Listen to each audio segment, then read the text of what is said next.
परमहंसास्वादितचरणकमलचिन्मकरन्दाय भक्तजनमानसनिवासाय श्रीरामचन्द्राय वागीशायस्य वदने लक्ष्मीर्यस्य च वक्षसि यस्यास्ते हृदये संवित्तं नृसिंहमहं भजे।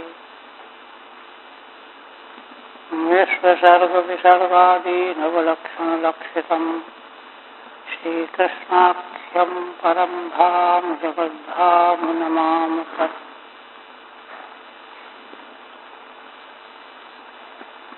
श्रीमद्भागवत के पंचम स्कंध के 11 अध्याय में भगवान श्री जड़ भरत जी महाराज रघुगढ़ के तारकों का खंडन करके यह स्पष्ट कर चुके कि असल में समग्र व्यवहारिक जगत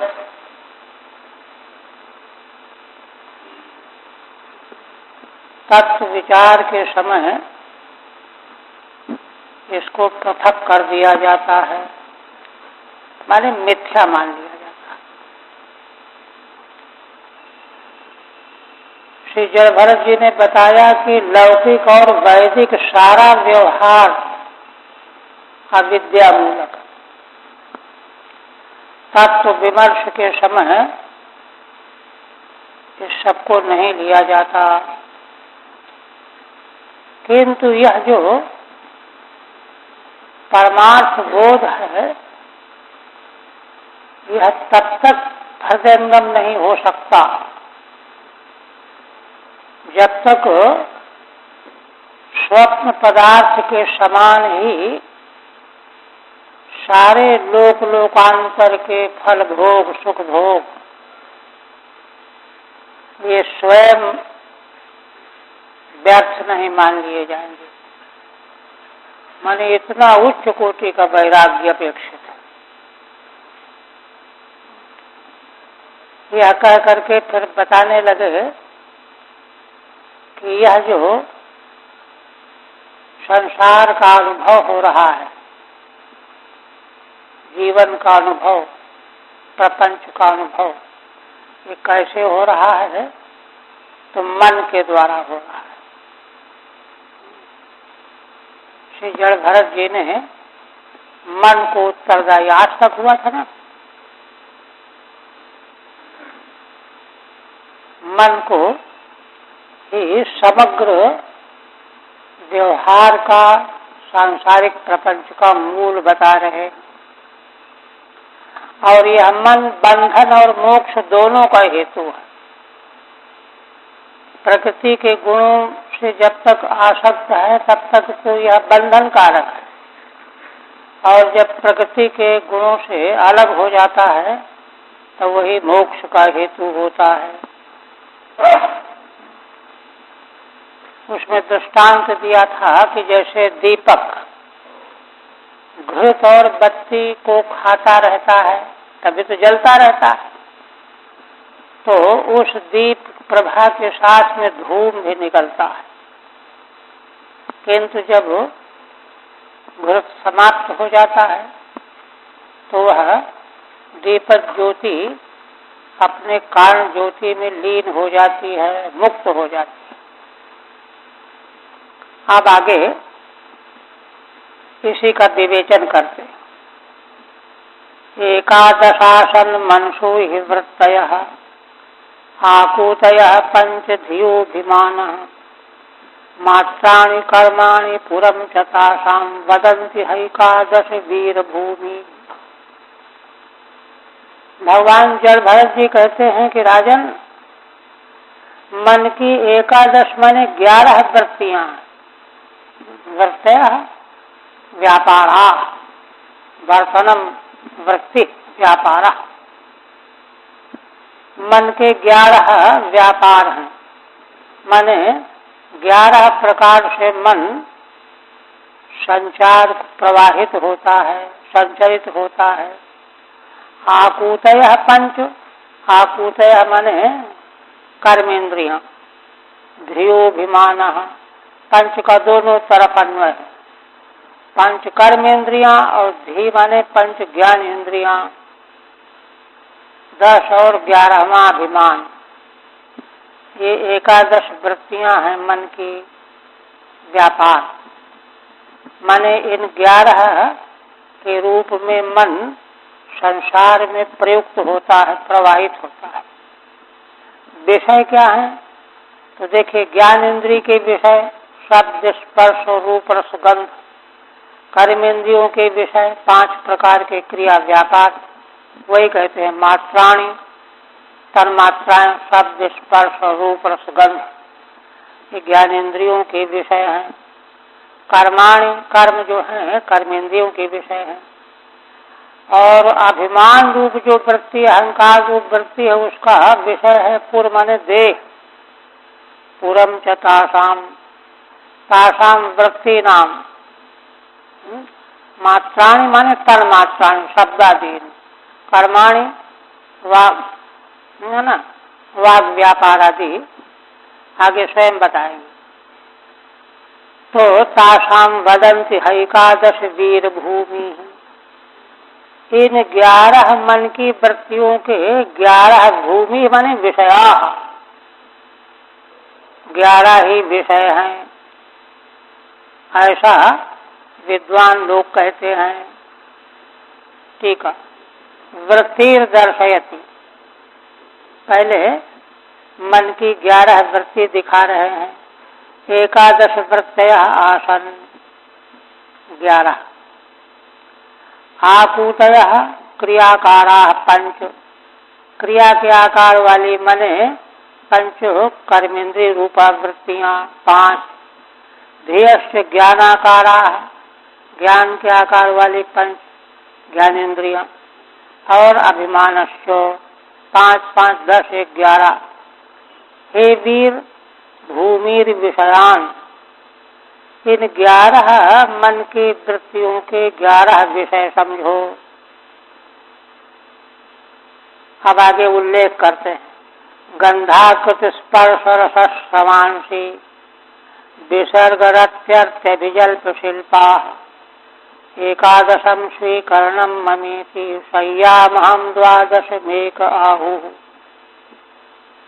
गंध घ्राण इंद्रिय का विषय, आकृति चक्षु इंद्रिय का विषय, स्पर्श त्वग इंद्रिय का विषय, रस रसना इंद्रिय का विषय, श्रवणांश मन शब्द श्रवण इंद्रिय का विषय।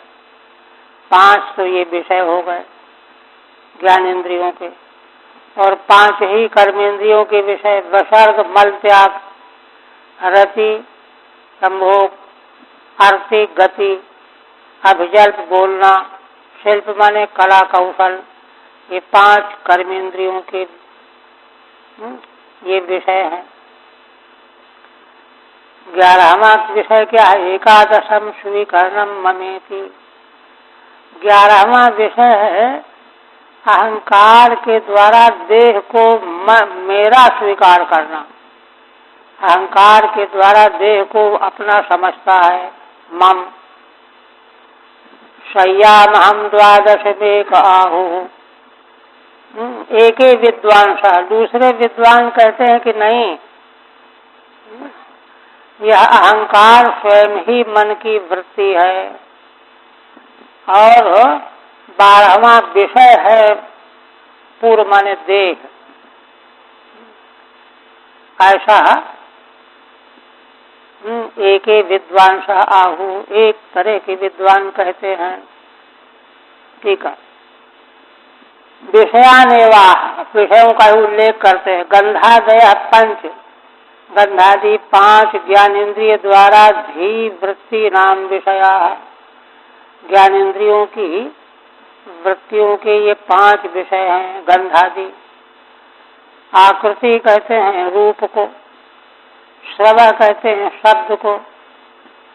इसी प्रकार से 5 कर्मेंद्रियों के विषय हो गए विसर्गादि। विसर्गादय पंच, कर्मेंद्रिय द्वारा कर्मेंद्रियों के द्वारा ये 5 विषय हैं। कर्माकार वृत्ति नाम विषया, कर्म के आकार वाली जो वृत्तियां हैं 5, उनके ये विषय हैं। इनमें से विसर्ग मल त्याग, रति माने संभोग, आरती माने गति, अभिजल्प माने बोलना, शिल्प माने कला कौशल, पुरस्य अभिमान विषयत्व प्रकारमाः, पुर माने देह शरीर, यह अभिमान का विषय है। अभिमान जो 11वीं वृत्ति है उसका विषय है। यह कैसे विषय है? एकादशम पुरम, यह विषय कैसे है? देह कैसे विषय है अहंकार का? स्वीक्रियते इति स्वीकरणम, एकादशम स्वीकरणम, क्या स्वीकरणम इति अयमर्थः शरीरम अभिमानस्य न ज्ञेयतया गंधाधिपति विषयः। शरीर अभिमान का इस प्रकार का विषय नहीं है जैसे गंधादि विषय। गंधादि विषय ज्ञेय रूप में विषय है। उन इंद्रियों के द्वारा उनको पहचान की जाती है। इस प्रकार से अहंकार के द्वारा शरीर की पहचान जैसा विषय नहीं है।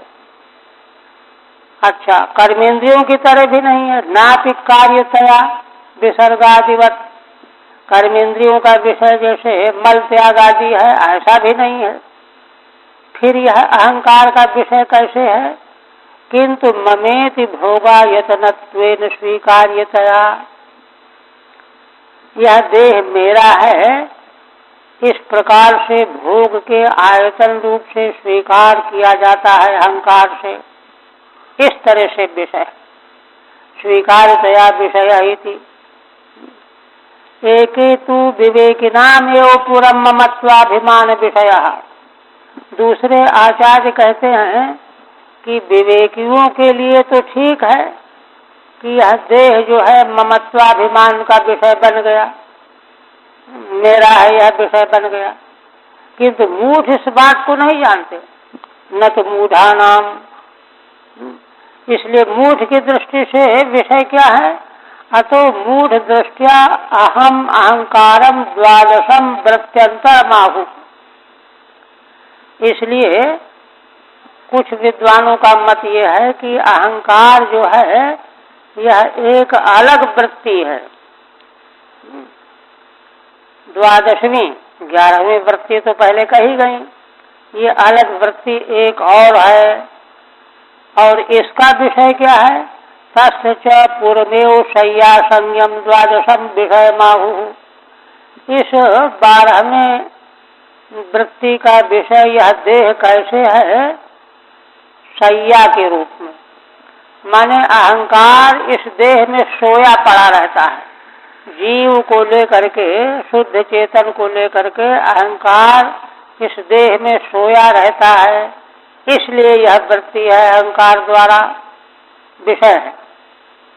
तत्र ही जीवो अहंकारेण सह शेते, इसी देह में तो जीव अहंकार के साथ सोया रहता है, तादात्म्यपन्न हो जाता है। यतः पूर्व शयनात् पुरुषः इत्युच्यते, इसीलिए जीवात्मा का यौगिक नाम लिया जाता है पूर्व शयनात् पुरुषः। शरीर रूपी पुर में सोने वाला होने से पुरुष कहा जाता है।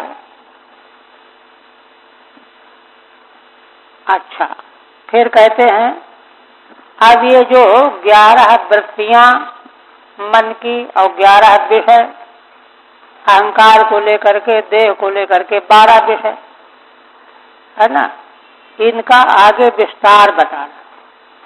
द्रव्य स्वभावाशय कर्म कालैः एकादशामी मनसु विकारा सहस्रशः शतशः कोटिशश्चो क्षेत्रज्ञतो न मिथो न स्वतः स्युः। श्री जलभरत जी कहते हैं कि द्रव्य माने पदार्थ, स्वभाव, आशय अंतःकरण संस्कार, कर्म और काल, इन सब के द्वारा ये जो 11 मन के वृत्ति रूप विकार कहे गए हैं, विकारा व्यापारा वृत्तय, ये ही आगे चल करके है ना सहस्रशः शतशः कोटिशः हजारों की संख्या में, सैकड़ों की संख्या में, करोड़ों की संख्या में विस्तृत होकर के फैल जाते हैं।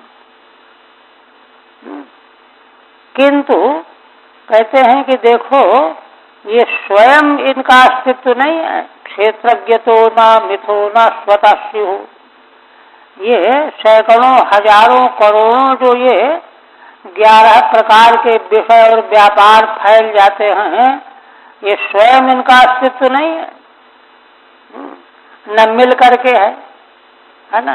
दो तरह का निषेध है, न मिथा आपस से मिलजुल करके, जैसे एक एक व्यक्ति कोई काम नहीं कर सकता, 10 व्यक्ति मिलके कर लेते हैं, तो न मिल करके, न स्वतः अकेले ही अकेले, है ना। फिर कैसे हैं? क्षेत्रज्ञता, क्षेत्रज्ञ के द्वारा, क्षेत्रज्ञ के प्रकाश में इनकी सत्यता है, इनकी प्रतीति है, अनुभूति है।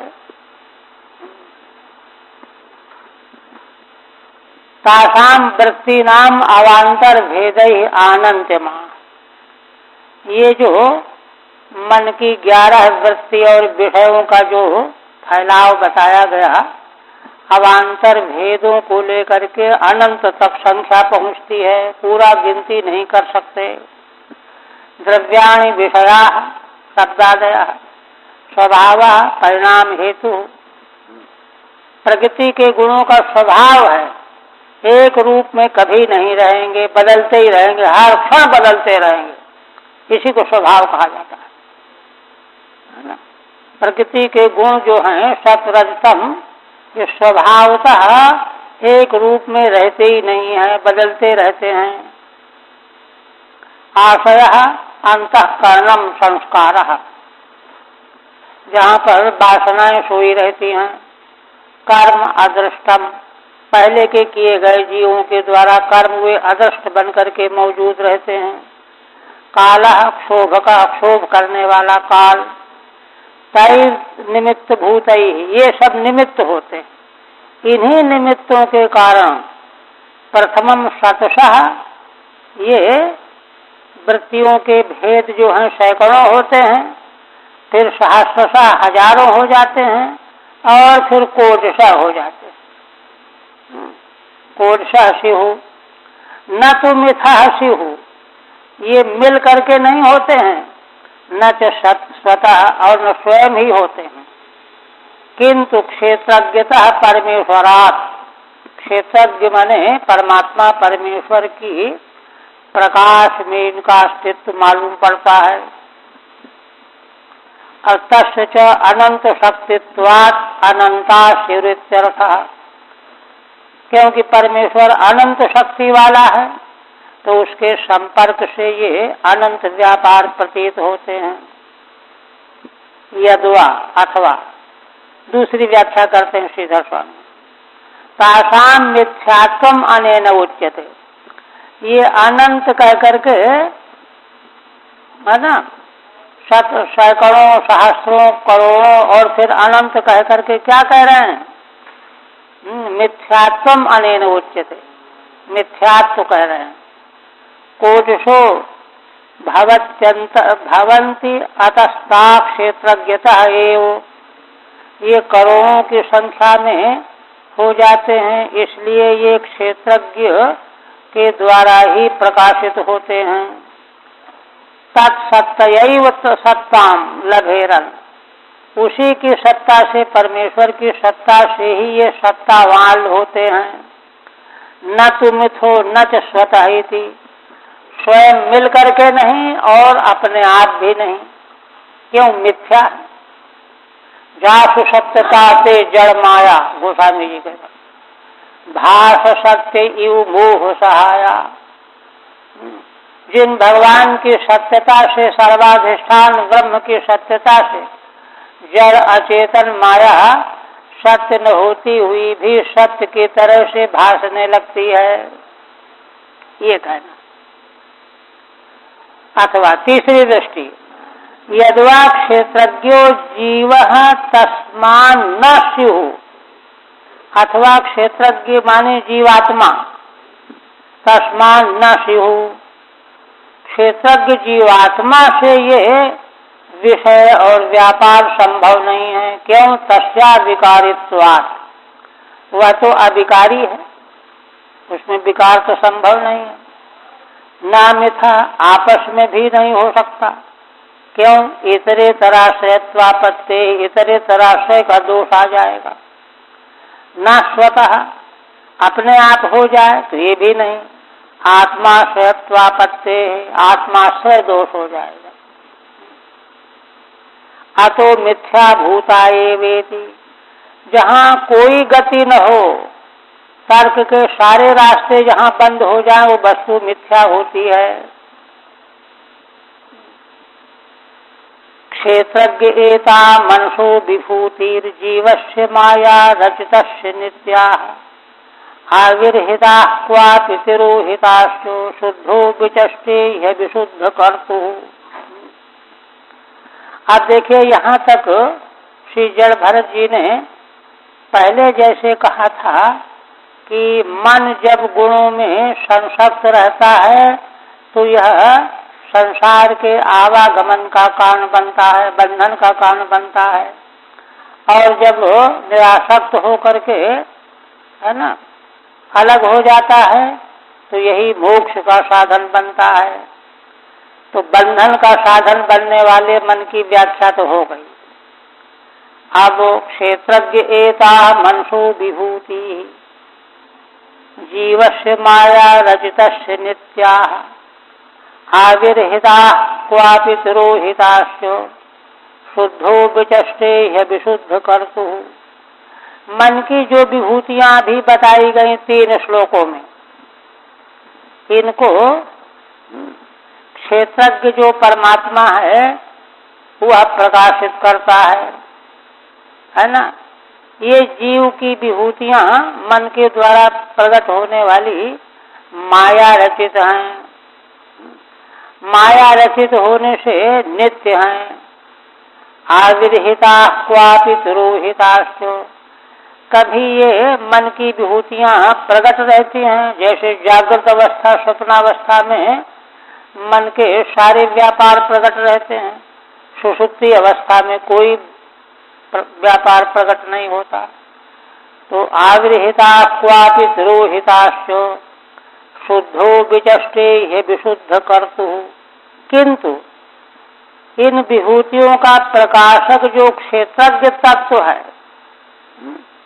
प्रकाशक, उसका कभी भी अभाव नहीं होता। वो जागृत और स्वप्न की वृत्तियों को प्रकाशित करता है जहाँ विभूतियों का स्पष्ट अनुभव हो रहा है, और सुषुप्ति अवस्था में जहाँ कोई अनुभव नहीं है, अनुभव के अभाव को भी वह क्षेत्रज्ञ तत्व प्रकाशित करता है। इस प्रकार से जब मन विभूतियों से अलग होकर के उस शुद्ध क्षेत्रज्ञ का दर्शन कर लेता है जो अविशुद्ध करता है, अविशुद्ध कर्तु, माने जो कोई कहे कि प्रकाशन करने वाला है तो उसमें भी कोई विकार आएगा, तो उसमें कोई विकार नहीं आएगा। दृष्टा में कोई विकार नहीं आता, प्रकाशक में कोई विकार नहीं आता। जैसे सूर्य की किरणें शुद्ध और अशुद्ध सभी पदार्थों का स्पर्श करती हैं, किंतु उनमें किसी प्रकार का गुण दोष प्राप्त नहीं होता। ऐसे ही तदेवं श्लोकत्रयेण गुणकर्मानुबद्धम मनोवृत्ति श्रयते, पीछे 3 श्लोक के द्वारा, है ना, मन जो है गुण और कर्मों से बंधा हुआ होने के कारण वृत्तियों का आश्रय लेता है, 11 प्रकार की वृत्तियों का। इति यदुक्तम तत्प्रपंचितम, यह जो कहा गया था उसका विस्तार से निरूपण कर दिया। और कहा गया था अन्यथा तत्वम श्रयते, जब गुण कर्म से अनुबद्ध नहीं रहता मन, तब तत्व का आश्रय ले लेता है। फिर बंधन में नहीं रहता। इति यदुक्तम तदेव तत्वमाह, यह जो कहा गया है उसी तत्व का निरूपण करते हैं क्षेत्रज्ञ इति। जीवस्य जीवोपाधेः अविशुद्ध कर्तुः मनसः, जीव की उपाधि कौन है? मन। अविशुद्ध जो संसार का बंधन है, बंधन का कारण है, इसीलिए तो अविशुद्ध है ना।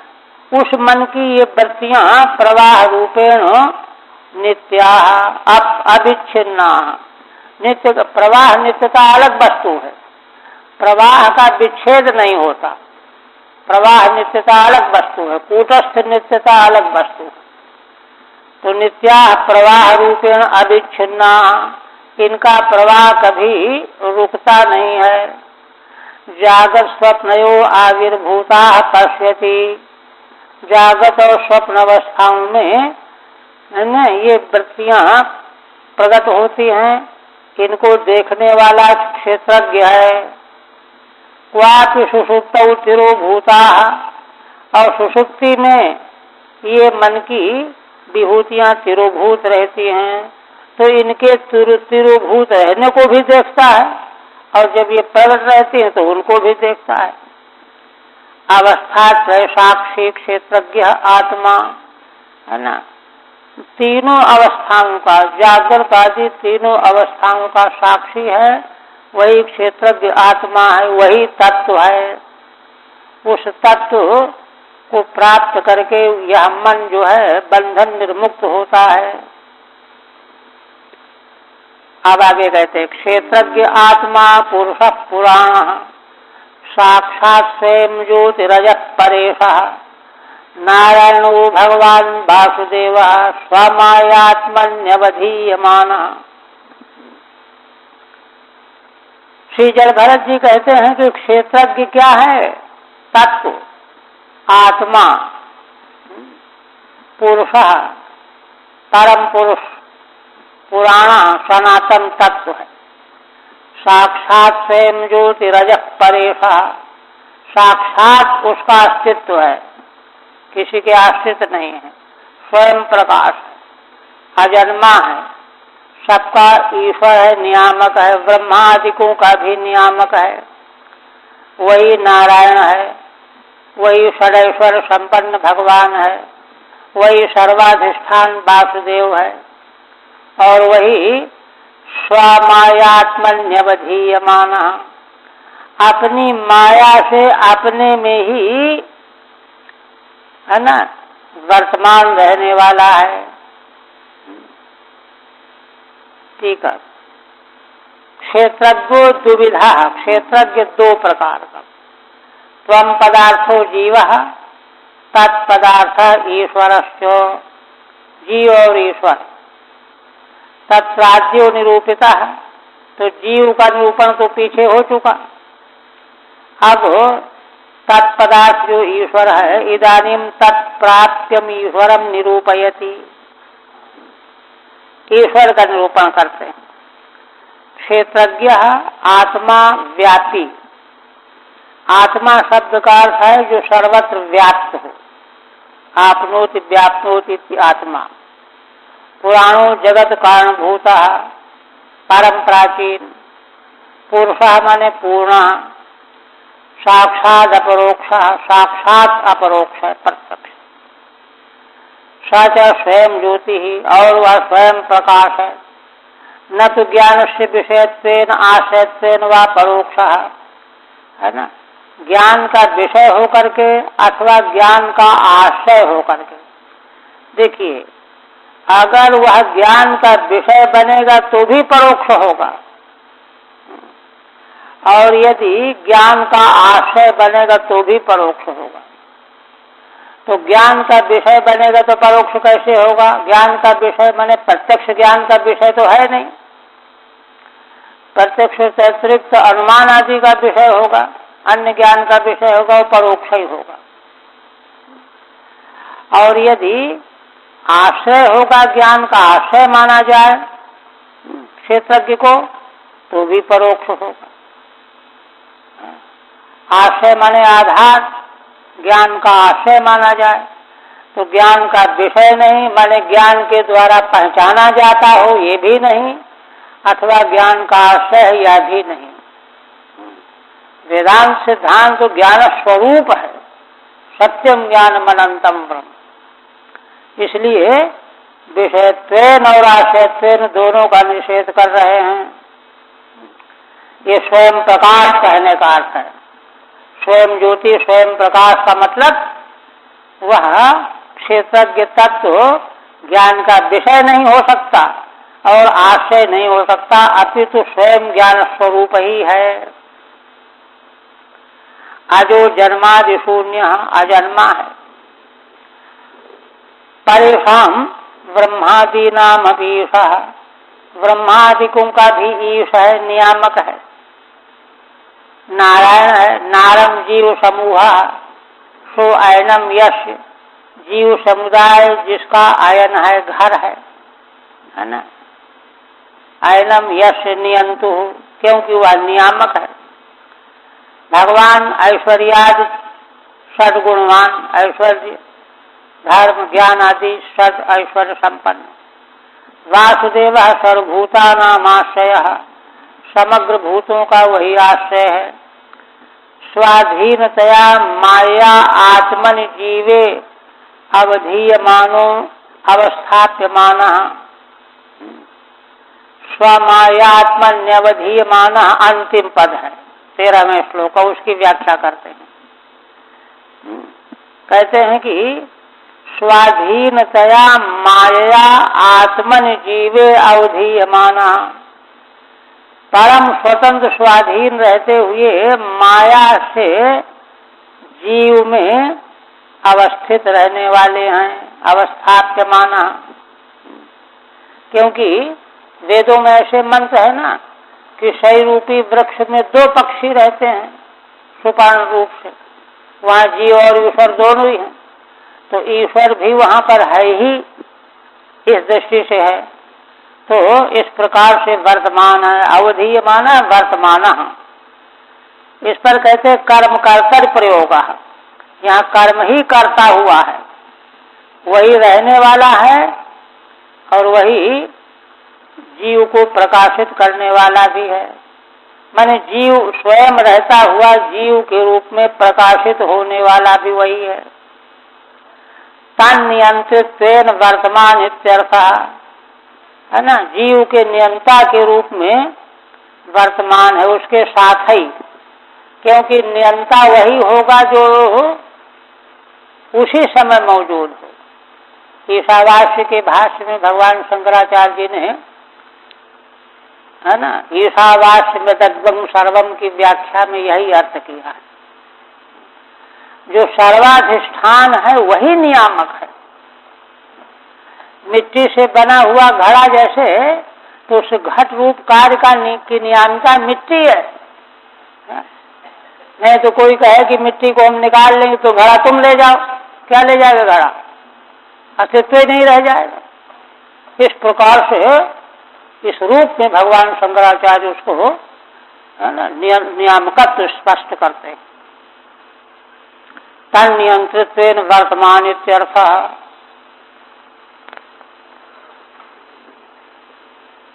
आगे फिर दृष्टांत देते हैं। यथा नीलः स्थावर जंगमानाम आत्मस्वरूपेण निविष्ट ईक्षेत एवं परो भगवान वासुदेवः क्षेत्रज्ञ आत्मेद मनु प्रविष्टः। श्री जल भरत जी कहते हैं कि हे राजन, जैसे अनिल माने वायु, स्थावर जंगम जितने भी प्राणी चराचर हैं, इनके भीतर आत्म स्वरूप से विद्यमान होकर के उनको ईशन करने वाला है। ईशन करने वाला मतलब प्राण है तो जीवन है, नहीं तो नहीं, यही ईशन है। जैसे यह दृष्टांत है, इसी प्रकार एवं परो भगवान वासुदेव, परात्पर तत्व भगवान वासुदेव क्षेत्रज्ञ, वे ही आत्मेद मनु प्रविष्ट, वे ही चर अचर की आत्मा के रूप में समग्र विश्व ब्रह्मांड में प्रविष्ट हो रहे हैं, मौजूद हैं, विद्यमान हो रहे हैं। उन्हीं में दृष्टि ले जानी।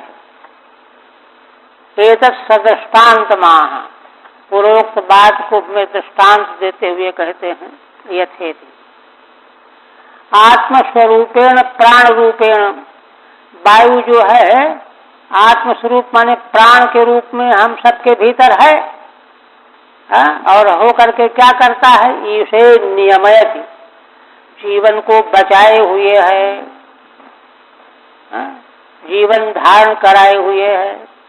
इसी प्रकार पर भगवान वासुदेव क्षेत्रज्ञ आत्मा रूप में सारे चराचर प्रपंच में अनुप्रविष्ट होकर के इसकी रक्षा कर रहे हैं, नियमन कर रहे हैं।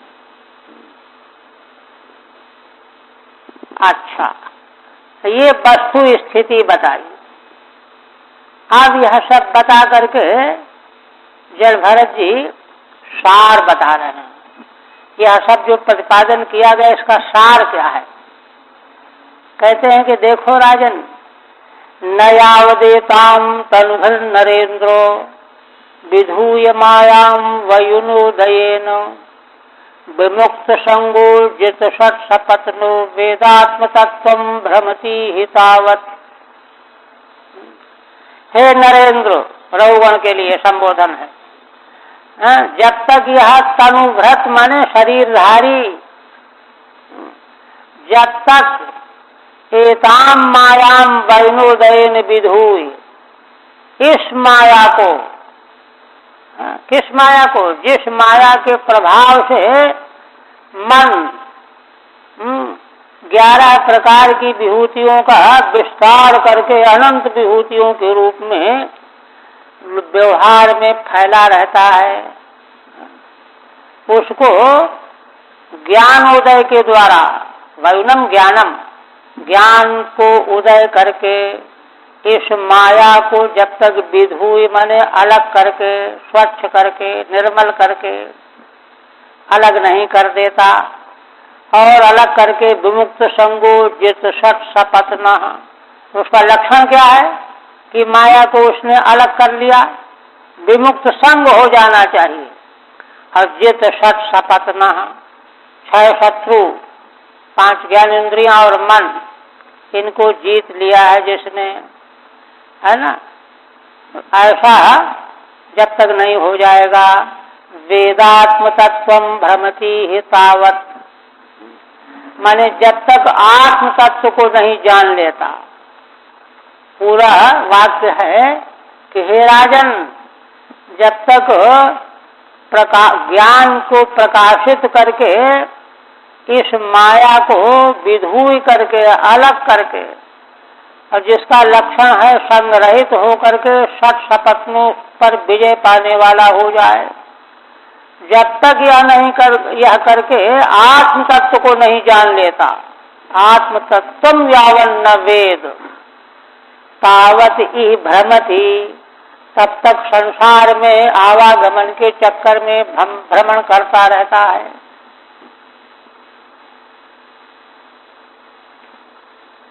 तदेवं आत्मनः शुद्धत्वम, माने पीछे के प्रतिपादन में आत्म तत्व का शुद्धत्व कहा गया, उसमें किसी प्रकार का विकार नहीं, तो क्षेत्रज्ञ विशुद्ध तत्व है ही।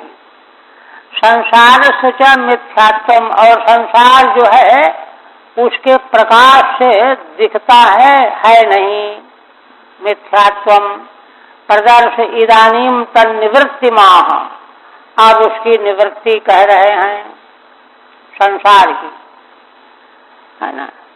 तनुभृत देही, शरीर को धारण करने वाला देही, वैनोदयन ज्ञानोत्पत्त्या, वैनम ज्ञान की जब तक उदय मन उत्पत्ति हो करके, यावन मायाम विधुय, जब तक माया का निराश करके आत्म तत्व न वेद, आत्म तत्व को नहीं जान लेता, तावधि भ्रमति, तब तक यहाँ संसार में भ्रमण करता रहता है।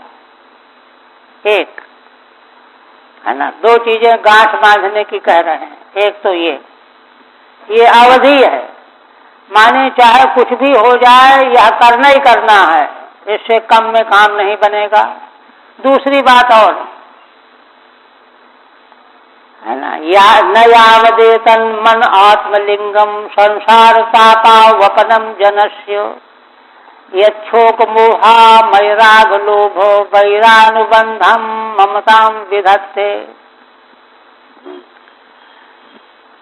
भगवान जल भरत जी कहते हैं कि राजन, जब तक यह बात नहीं जान लेता है, क्या यह जो मन है आत्मा का लिंग माने उपाधि है, आत्मलिंगम उपाधि, यही संसार तापावपनम, संसार के तापों को यही जागृत बनाए रखता है। जैसे लकड़ी डालते जाओ ज्वाला बनी रहेगी, आग कम नहीं पड़ेगी। उसी तरह से यह मन ही है ना, प्राणी के संसार के ताप का आवपन माने उद्गम करने वाला है, धधकाए रहता है, कमी न होने पावे। ये जो मन आत्मा की उपाधि रूप मन है,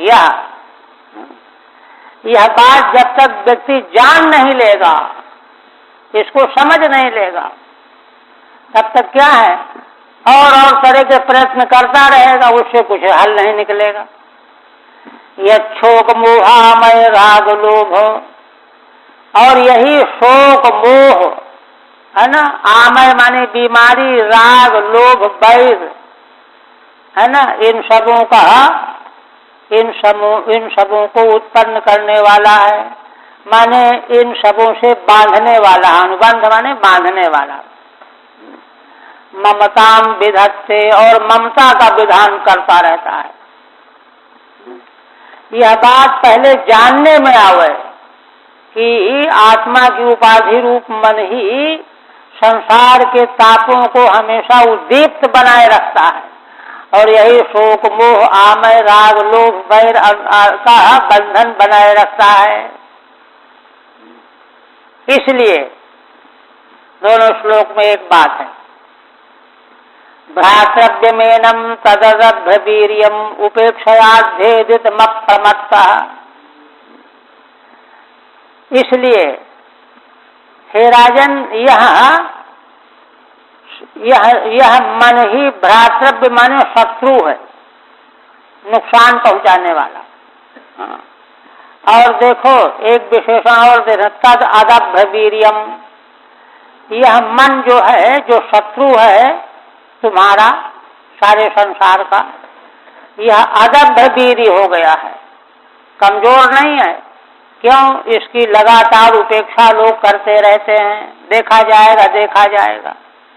उपेक्षया अदभ्रवीर्यम अध्येदितम प्रमत्त, अध्येदितम माने निरंतर शक्तिशाली ही होता चला गया है ना। इसको है ना, प्रमाद के कारण जो बहुत शक्तिशाली हो गया है उपेक्षा करने से, इसको जब तक अप्रमत्ता माने प्रमाद रहित होकर के, सावधान होकर के इसको खत्म नहीं कर देगा है ना। गुरु हरे शरणोपासनास्त्रो जहि बेलीकम स्वयमात्मोहम, गुरु और भगवान श्री हरि, इनके चरणों की उपासना का अस्त्र लेकर के, उपासना का बल माने इन दोनों की उपासना का बल ज्ञान को बलवान बना देता है। ऐसे हो करके है ना, आत्मोषम एनम बलीकम जहि, ये तुम्हारा सब कुछ चुराने वाला है, इसको मार डालो। एक बात और कहते हैं, बेलीकम माने है यह कुछ नहीं, मिथ्या, किंतु बहुत बड़ा शत्रु है, इसको मार डालो राजन। ठीक है। यावच्च विषयानुरक्तम मन एव अनर्थ हेतुरीति न वेद। माने जब तक ज्ञान के द्वारा माया को पृथक करके आत्म तत्व को नहीं जान लेगा तब तक संसार नहीं जाएगा। ये तो पहले कह चुके 15वें में। अब 2 श्लोकों में कह रहे हैं यावच्च विषयानुरक्तम मन एवानर्थ हेतु, क्योंकि विषयों में अनुरक्त मन ही तो अनर्थ संसार का हेतु है। न वेद, जब तक यह बात जान नहीं जाएगा व्यक्ति तावत निर्वेदा भावात, तब तक उसको वैराग्य नहीं होगा। निर्वेदा भावात परिभ्रमत देवेत्या, तब तक वह संसार में भ्रमण करता रहेगा। यह जानना बहुत आवश्यक है कि विषयासक्त मन ही अनर्थ का कारण है। आत्मनो लिंगम उपाधिभूतम, मन आत्मा का लिंग माने उपाधिभूत है। मन संसार तापानाम आवपनम, मन ही संसार के तापों का खेत है, उपजाऊ खेत है। यावत न वेद, जब तक यह बात नहीं जान ली जाएगी तावत भ्रमतीत्यनुसंगः, तब तक संसार में भ्रमण करता ही रहेगा। पीछे वाले वाक्य की क्रिया से इसका संबंध जोड़ दिया। तापावपनत्वे हेतु, ये ताप को पैदा करता रहता है मन। इसका कारण क्या है? यन मनः शोकाद्यनुबंधम ममताम च विधत्ते, क्योंकि यह मन ही शोक आदि से जीवात्मा को जोड़ देता है। शोक मोह आमय राग आदि, और ममता भी बना देता है। इसलिए यह मन ही बार बार तापों को बढ़ाने वाला है। तत्तस्मात्, इसलिए भ्रातृव्यम शत्रुम, इस मन को शत्रु रूप जानो। अध्येधितम, यह बहुत मजबूत हो गया। संपबद्धम स्वयं बेलीकम, स्वयं तो है कुछ नहीं, ये मिथ्याभूत है। तथापि आत्मानम मुष्णातीत तथा तम, फिर भी यह आत्म तत्व को चुरा लेने वाला है। ऐसा है, माने उधर से हमको अलग कर देता है, भटका देता है, यही चुरा लेना है।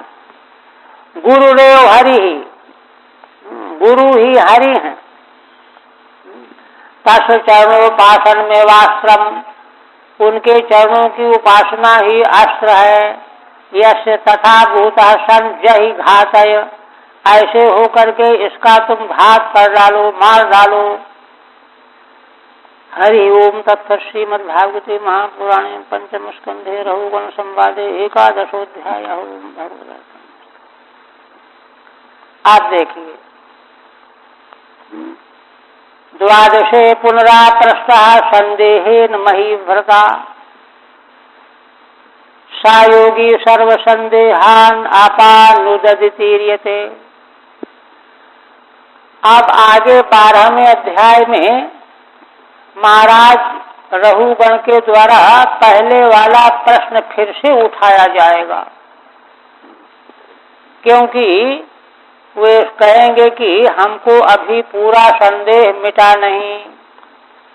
तो इस बार भगवान जड़ भरत जी है ना, अपने प्रवचन के द्वारा सारे संदेह का निराकरण कर देंगे। सयोगी सर्व संदेहान अपानुदत इति रीते, सारा संदेह निवृत्त कर देंगे, ये कहा जाए।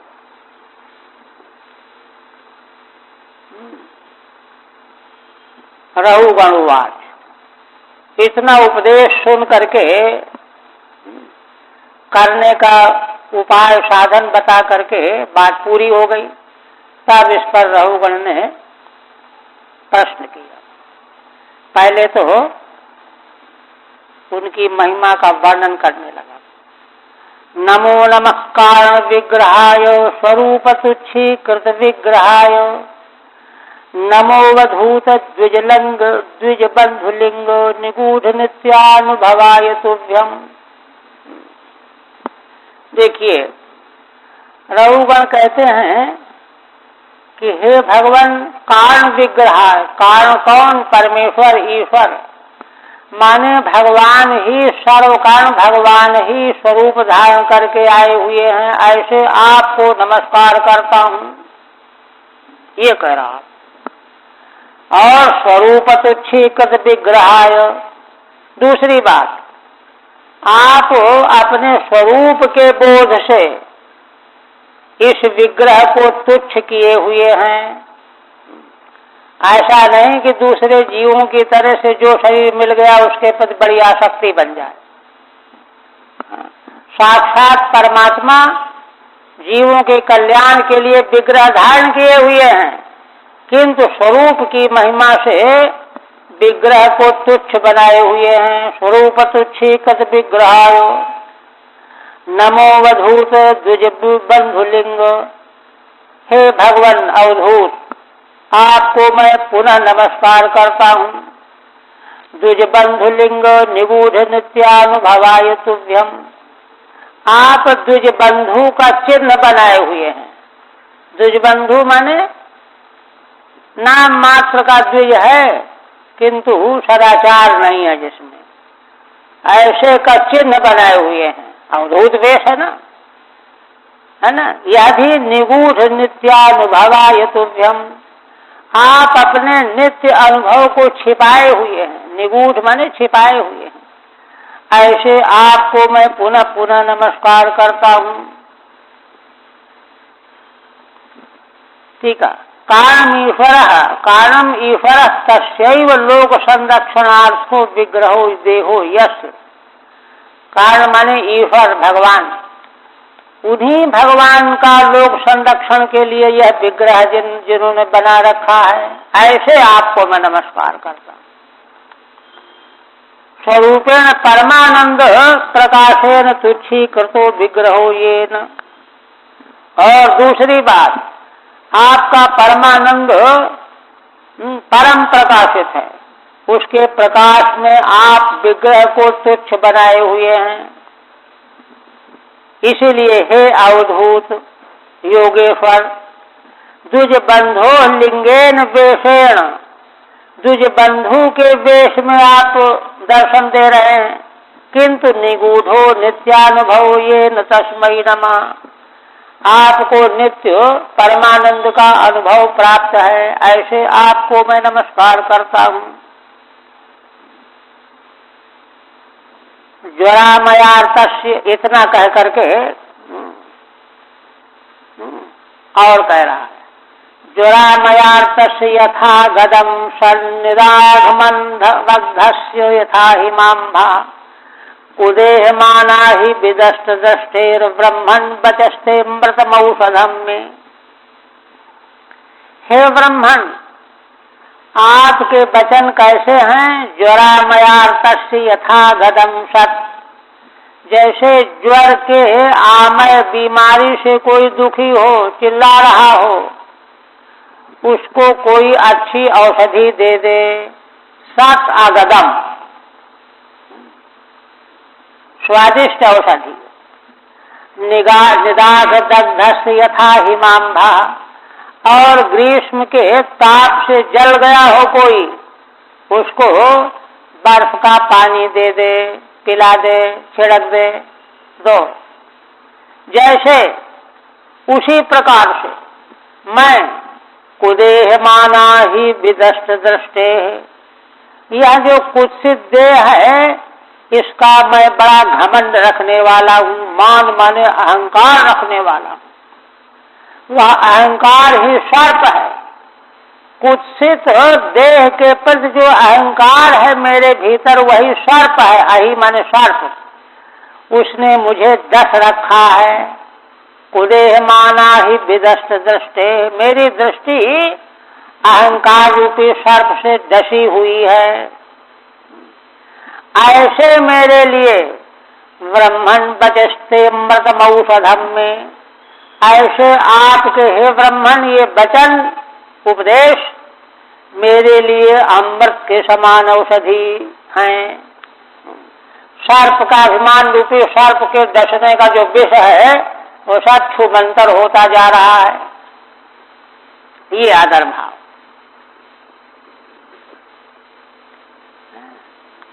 ठीक है। विशेषतः प्रष्टुम तद्वाक्यम अभिनंदति, विशेष बात पूछना चाहता है, किंतु पहले भगवान जड़ भरत जी के वाक्यों का अभिनंदन कर रहा है। कितना लाभ हो रहा है उसको। क्या ज्वर एव आमयो रोग, ज्वर ही रोग है। तेन आर्तस्य यथा, उस रोग से जो आर्त है, रो रहा है। सत्स्वादु अगदम औषधम, स्वादिष्ट औषधि कोई पिला दे आकर के। यथा च निराधेन दग्धस्य, अथवा गर्मी से जल गया है कोई। संतप्तस्य हिमांभा, शीतल जल ला करके उसको पिला दे, चाहे नहला दे। गंगोदकम वा, हिमांभ जो है हिमालय से गंगा जी निकलती हैं, गंगोदक पिला दे। तथा हे ब्रह्मन, ठीक इसी तरह हे ब्रह्मन, कुत्सिते देहे यो मानो अहंकार, इस कुत्सित देह में जो मैं अहंकार लिए बैठा हूँ, राजा हूँ, ये हूँ वो हूँ। सा एव अहि, वही सर्प है। तेन विशेषण दृष्टा, दृष्टि, उसी सर्प अहंकार रूपी सर्प के द्वारा विशेष करके मेरी विवेक लक्षणा दृष्टि डस ली गई है। यश तस्य में तब इदम बचो अमृत तुल्य औषधम, ऐसे मेरे लिए ये वचन आपके अमृत के समान औषधि हैं।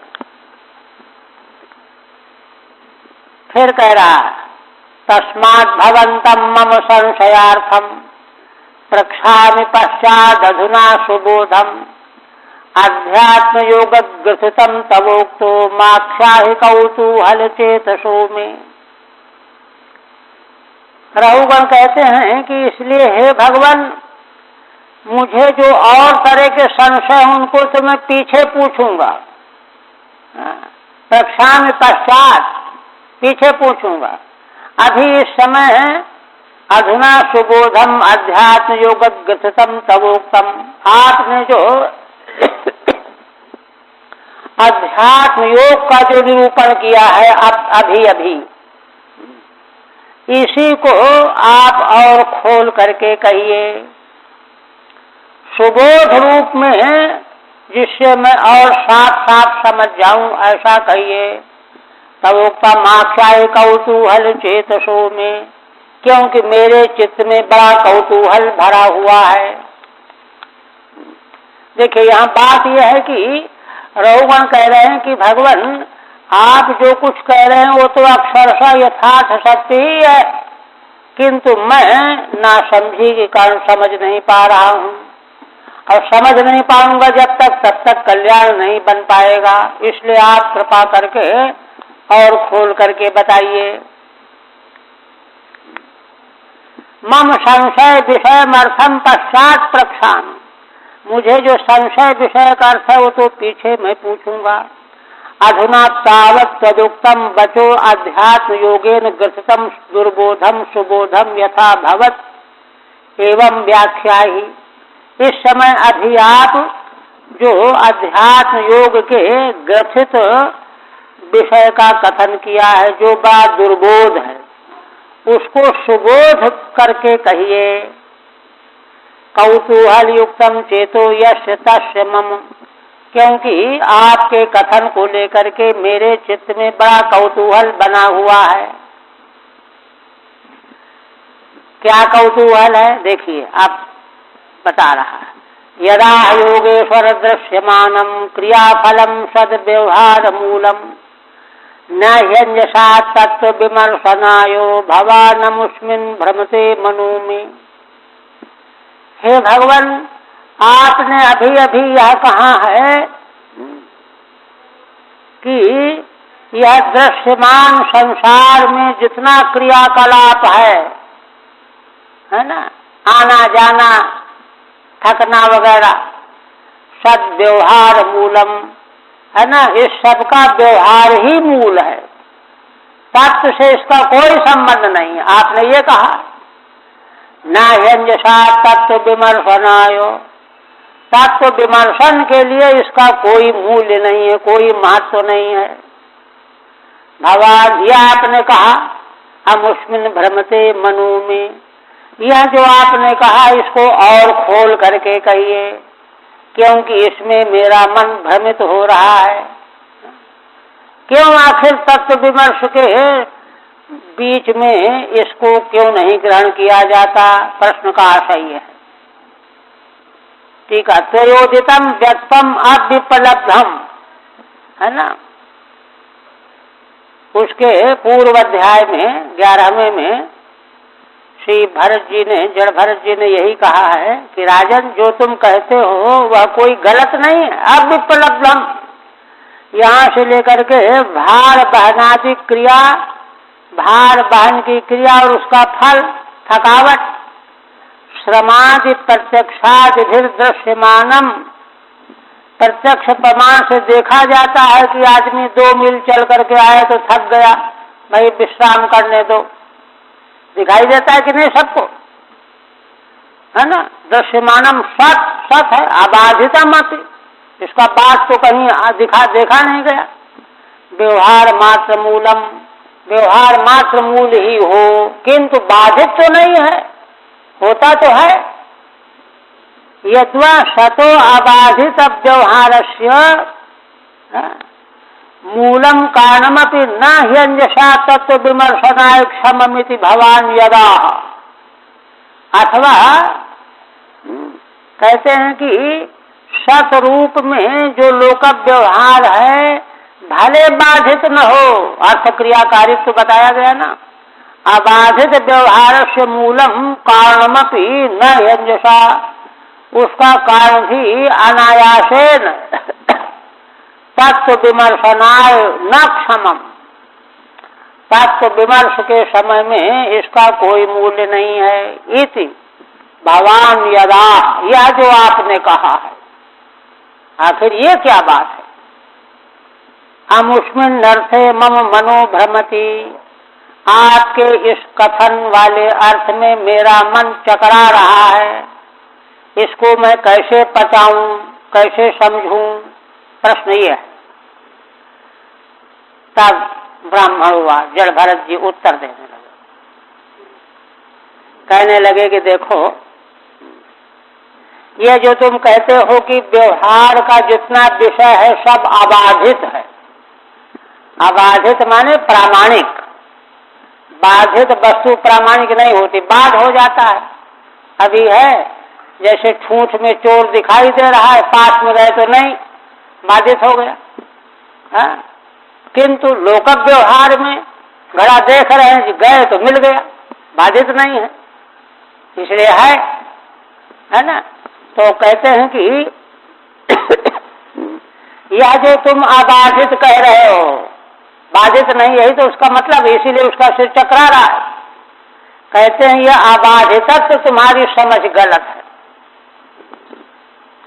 ब्राह्मणवाच अयम जनो नाम चलन पृथिव्याम, यह पार्थिव पार्थिव कस्य हेतोः, तस्यापि चांघ्रोरधिगुल्फ जंघा जालूर्मध्योर शिरोधरांसा। कहते हैं कि हे राजन, देखो, यह जो मनुष्य है उसको राजा कहा जाता है। चलन पृथिव्याम, पृथ्वी में चल लेता है, यद्यपि वह पृथ्वी का विकार है, देह पृथ्वी का विकार है ना। तो उसको पार्थिव को क्यों कहते हैं? पृथ्वी का विकार है, तो इसको राजा क्यों कहते हैं? तस्यापि कस्य हेतोः, तस्यापि चांघ्रोरधिगुल्फ जंघा जानुर्मध्योर शिरोधरांसा। और उसमें भी देखो, अंघ्री माने पैर हैं, गुल्फ हैं, जंघा है, जानू है, घुटने हैं, कटी भाग है, उसके ऊपर जो है वक्षस्थल है, सिर है, कंधे हैं, ये सब है। और अंशे धिधार्वी शिविका जयश्याम, कंधे पर दारवी लकड़ी की पालकी है, उसी पालकी पर सौवीर राजेत्यपदेश आस्ते, सौवीर देश के राजा ऐसा जिसको कहा जाता है वह बैठा हुआ है पालकी पर। यस्मिन् भवान रूढ़ निजाभिमान, और उसी देह में आप अपने अभिमान को संभाले हुए हैं, गठरी लिए बैठे हुए हैं। राजा सिंधु स्थित दुर्मदांधा, और मैं राजा हूँ सिंधु देश का, इस प्रकार का दुर्मदांध बने हुए हैं। ठीक है। अबाधितत्वम असिद्धम इत्याह,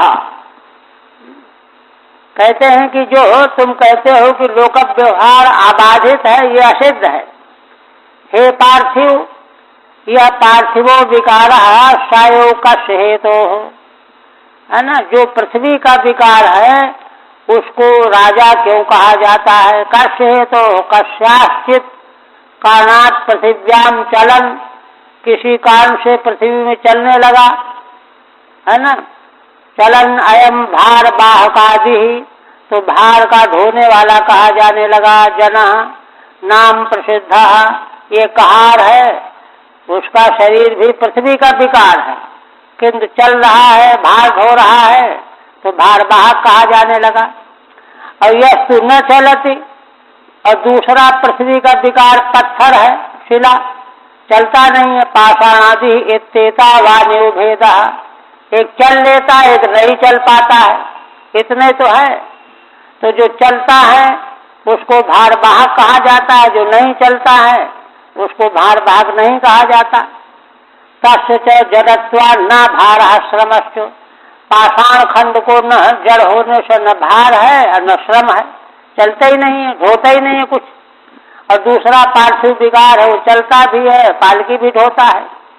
किंच भवे देवम, यदि श्रमस्या से निरूपेत, और कहते हैं कि यह बात तब मानी जाए जब श्रम का आशय निरूपण किया जाए।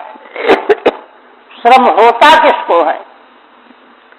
शरीर का जो विकार हो तो पत्थर का भी वैसे ही है, शरीर का भी वैसे ही है। न त्वेतदस्ति, श्रम का आशय निरूपण करना बड़ा कठिन है।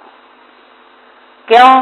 अवयव व्यतिरेकेण श्रमास्पदस्यावयविनो अनिरूपणात्, कहते हैं कि देखो शरीर में हाथ पैर अवयव हैं, सिर है, पेट है, पीठ है, कंधे हैं, अवयव हैं।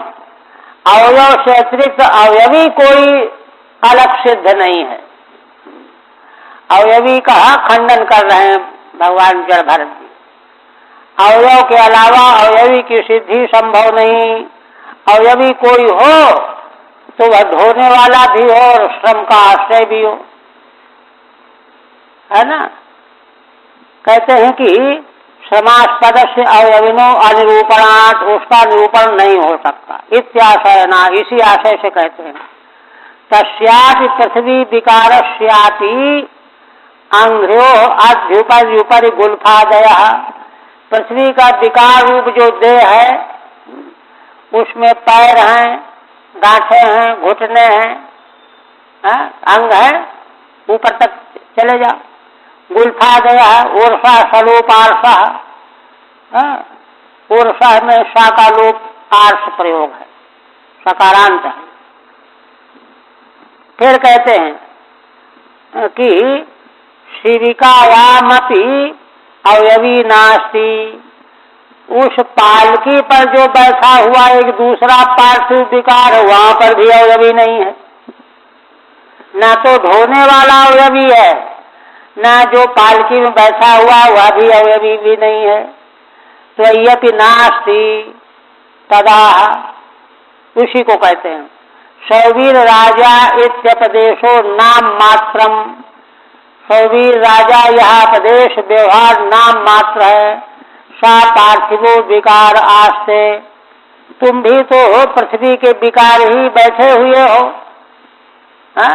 नाम मात्र में अपने को राजा कह रहे हो। राजेत संधिरार्था, और यस्मिन् भवान निज रूढ़ात्माभिमान, इसी देह में आप हो आत्माभिमान रूढ़ किए हुए हो। सिंधु राजा स्मृति दुर्मदेन अंधासन, सिंधु देश का मैं राजा हूँ, यह दुर्मद के द्वारा अंधे हो रहे हो। और शोच्यानिमांस्त्वम् अधिकष्ट दीनान् विष्ट्यानिग्रहणन् निरनुग्रहोषि जनस्य गोप्तासु विगत्समानो न शोभसे वृद्ध सभासु धृष्टः।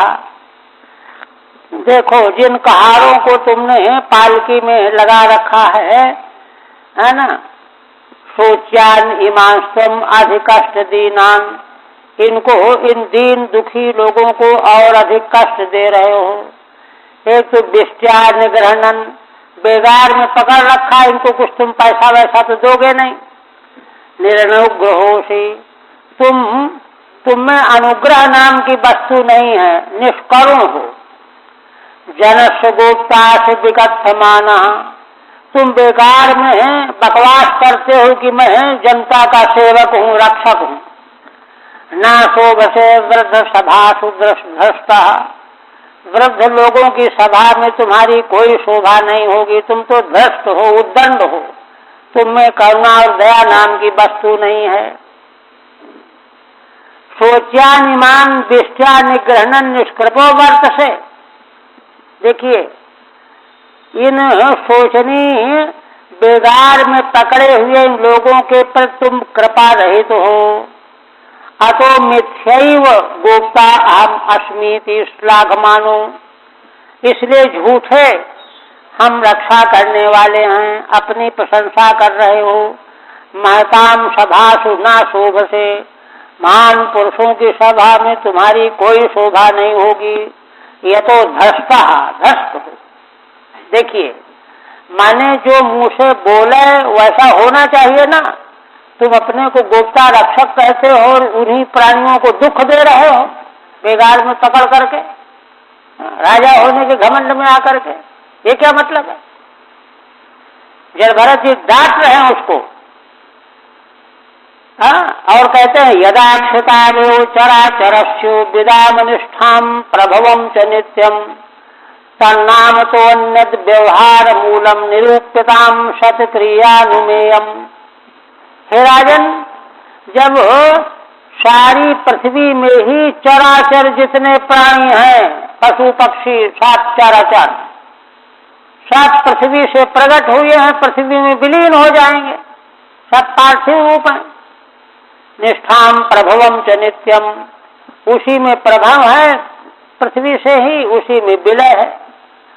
तन्नाम तो अन्यद व्यवहार मूलम, तो इसलिए व्यवहार में उसी को कोई धोने वाला, कोई धोया जाने वाला, किसी का ये नाम वो नाम, यह व्यवहार जो तुम चला रहे हो, यह नाम मात्र के अलावा और उसका मूल है क्या? मूल कोई और तो कांड दिखाई नहीं दे रहा। निरूप्यताम सत्क्रियानुमेयम, तुम जो जिस अर्थ क्रियाकारिता के द्वारा जिसका तुम अनुमान करते हो, व्यवहार के सत्य मूल को बता रहे हो, उसका निरूपण करो, जरा हमारे सामने सिद्ध करो कैसे है वह।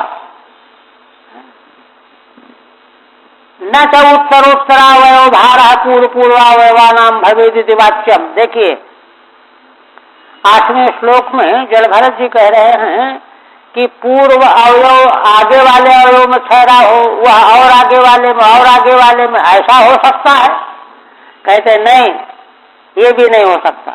न च उत्तरोत्तरावयव भारः पूर्व पूर्वावयवानाम, पूर्व पूर्व अवयवों का जो भार है उत्तर उत्तर वाले अवयव संभाले होंगे, ये भी नहीं कह सकते। क्यों? तेषाम अति अनिरूपणात्, क्योंकि उन पूर्व और उत्तर अवयवों का निरूपण भी संभव नहीं है।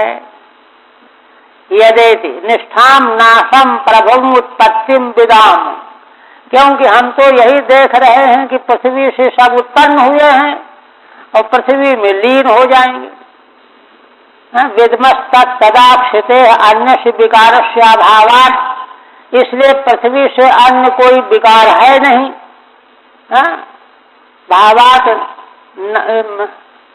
भावान नाम मात्रात अन्य व्यवहार से मूलम कारणम अर्थ क्रिया सात इत्यनुमयम निरूप्यताम, इसलिए नाम मात्र के अलावा जो व्यवहार के अस्तित्व का मूल कारण जो कोई हो, जिसको तुम अर्थक क्रिया के द्वारा संपन्न कर रहे हो कि घट में हम पानी भर सकते हैं, रख सकते हैं, इस तरह से जो अनुमान करके उसको सिद्ध करना चाहते हो व्यवहार के मूल को, इत्यनुमेयम निरूपिता, उसका निरूपण करो। वो है क्या?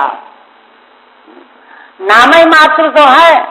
तथा जश्रुति, श्रुति भी कहती है वाचारमणम विकारो नाम ध्येयम मृत्तिके तेव सत्यमिति। वाणी पर अवलंबित नाम विकार मात्र है, सत्य तो एकमात्र मृत्तिका ही है। इसलिए तुम्हारा जो है ना व्यवहार के मूल का अबाधितत्व कथन है सब असंगत है।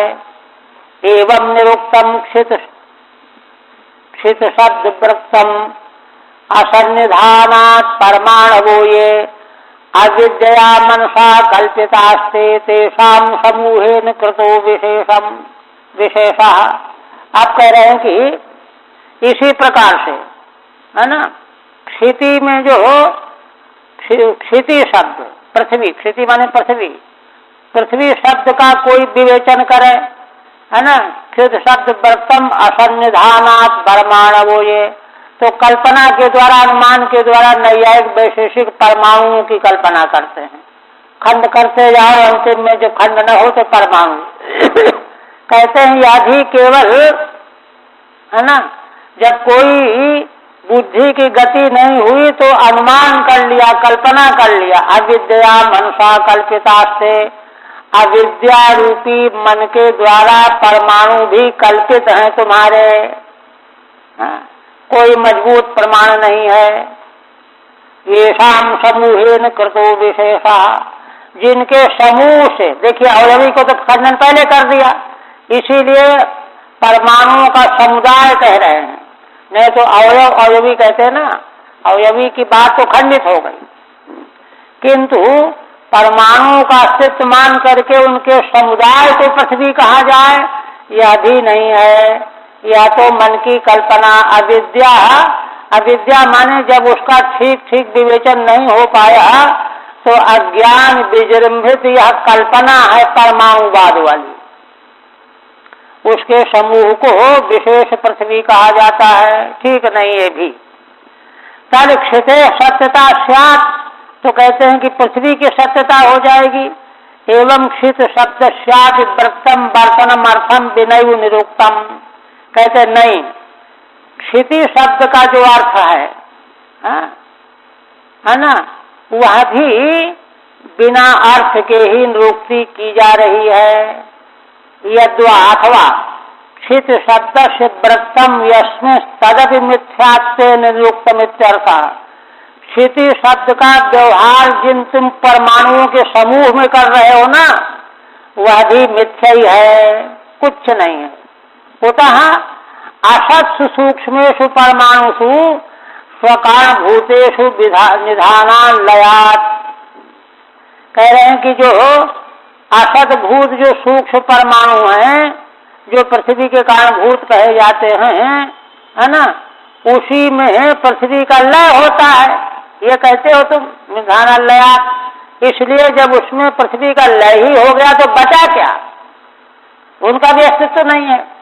अतः परमाणु व्यतिरेकेण क्षितिर्नास्ति इत्यर्थः, तब तो परमाणु के अतिरिक्त क्षिति नाम की वस्तु है ही नहीं। तो कहते अच्छा, परमाणु के अतिरिक्त क्षिति नाम की वस्तु, परमाणु तो है, परमाणु तद सत्यासि हूँ, परमाणु सत्य हो जाए। कहते नहीं, तत्र ते मनसा कार्यानुपपत्त्या बाधि कल्पिता, दार्शनिक वादियों ने कार्य की अनुपपत्ति को ला करके उनको कल्पित कर लिया है। क्यों कल्पित कर लिया? कल्पना बीज मां, कल्पना का कोई न कोई बीज चाहिए ना। ये शाम समूहेन विशेषः कृतः, भाई विशेष ढेर है तो इनका कोई न कोई किसी न किसी समूह से तो ढेर बना, तो इसलिए उन अवयव रूप कल्पना करके परमाणुओं को मान लिया। विशेषाकृतस्तेषां समूह, पृथ्वी बुद्ध्यालंबन मित्यर्थ है, पृथ्वी बुद्धि का आलंबन है। अवयविनो निरस्तत्वात् समूह ग्रहणम, अवयवी का पहले खंडन कर चुके हैं, इसलिए परमाणुओं के समूह को पृथ्वी यहाँ कह रहे हैं। तथापि सत्याशिहु, तो कहते ठीक है चलो अवयवी न सही, समूह के अवयव तो हैं वे, कहते नहीं, वो भी सत्य नहीं। क्यों? अविद्या प्रपंच से भगवान माया विलसितत्वात्, अविद्या से उपस्थापित जो प्रपंच है यह भगवान की माया का विलास है, इसलिए अज्ञानेन कल्पिता, अज्ञान के द्वारा कल्पना है। क्योंकि कल्पना के अलावा और कोई वस्तु वहां न तो दिखाई जा सकती है, न समझाई जा सकती है, न देखी जा सकती है, इसलिए यह भी ठीक नहीं है। बस ये अब कल